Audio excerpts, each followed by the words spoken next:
Hi, everybody. It's me, Mr. Moohead in Florida.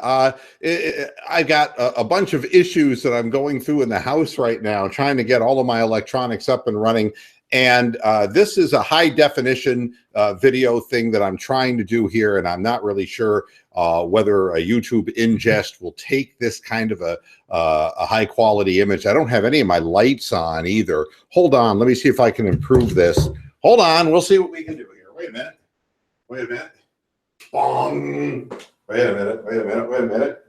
I got better, you know. All right, there we go. Let's see how that goes. All right.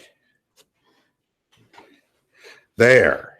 And there you have a sharp, pristine bovine image.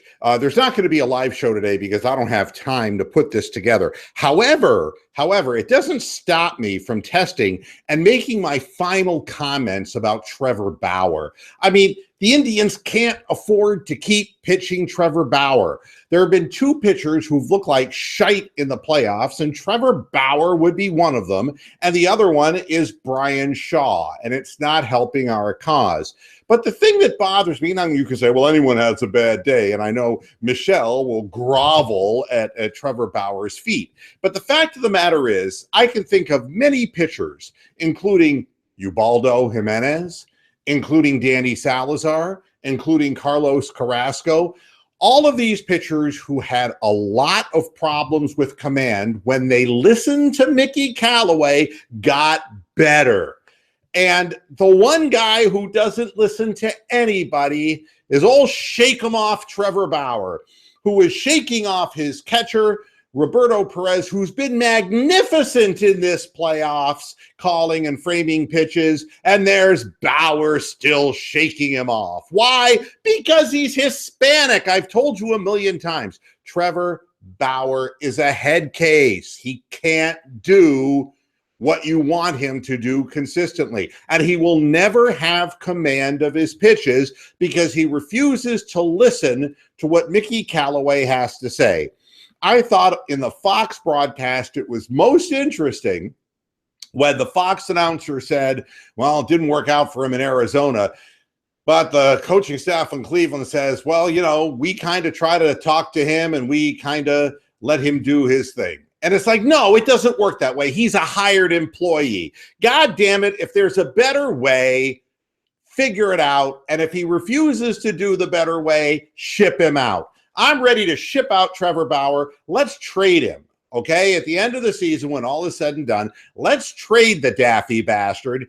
And it is not because of a drone. It's not because of his pinky. It's because after the game, when he couldn't throw strikes, let's be honest, he gets this way. He never gets out of the fucking fifth, sixth inning because he's over 100 pitches. He doesn't command this repertoire of pitches that he insists on throwing. Instead of saying, okay, fastball, cutter, curve, all right? And maybe changeup, all right? Occasional changeup. That's his repertoire, all right? And instead of focusing down on about 3 basic pitches, he insists on throwing 7 different pitches, jack of all trades, master of none. And this is what happens. You get behind the count to good major league hitters, and he taxes the bullpen because he throws too many pitches, and 2, when he's like this, he can't punch anyone out because he couldn't throw his curveball for strikes. So there you have it.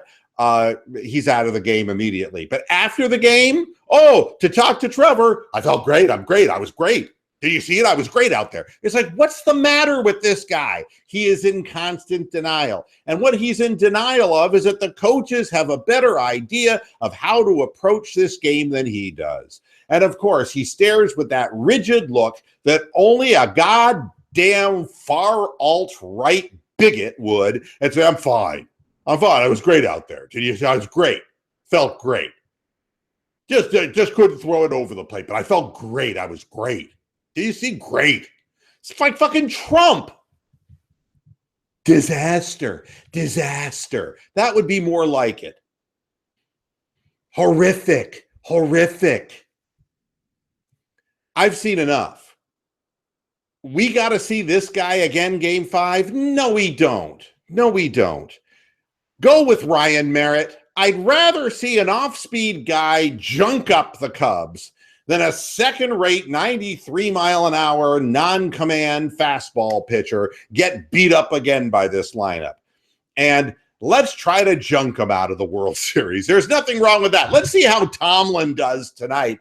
And if the junk ball works against them, then let's throw Ryan Merritt at him in Game 5. We'll pitch Kluber in Game 4, and then we'll bring Merritt back because we really don't want to pitch Tomlin on short rest. We really don't want to do that. He's never thrown this many innings in his career, and he's had a lot of arm trouble. So from my perspective, Ryan Merritt should get Game 4 and then go back in Game 5 to Tomlin. Then you've got some real decisions to make, but you got to get there because right now the momentum is with the Cubs, thanks to Trevor Bauer. So that's really all I have to say. The Cavaliers are playing at Toronto. No Channing Frye, a little personal problem there. Not sure, probably family related. We don't need to know about that. And I guess Kay Felder has been cleared to play and Shumpert has been cleared to play. It's going to be a tough game. Valanciunas coming off of like a 35-point game and Tristan Thompson coming off of a 0.6 rebound game in which he was halfway in one of the Kardashians. So we'll see what happens on the road in a tough game against a really good Toronto team. By the way, I was watching, just for the fun of it, the Boston Celtics and the Chicago Bulls. And I know it's early in the season. They all got to get used to one another and all. But if those are the teams, we're going to see the team that's probably the most dangerous tonight in the Raptors. But I swear to God, the Celtics are old, man, and the Bulls are old, and they don't have good three-point shooters.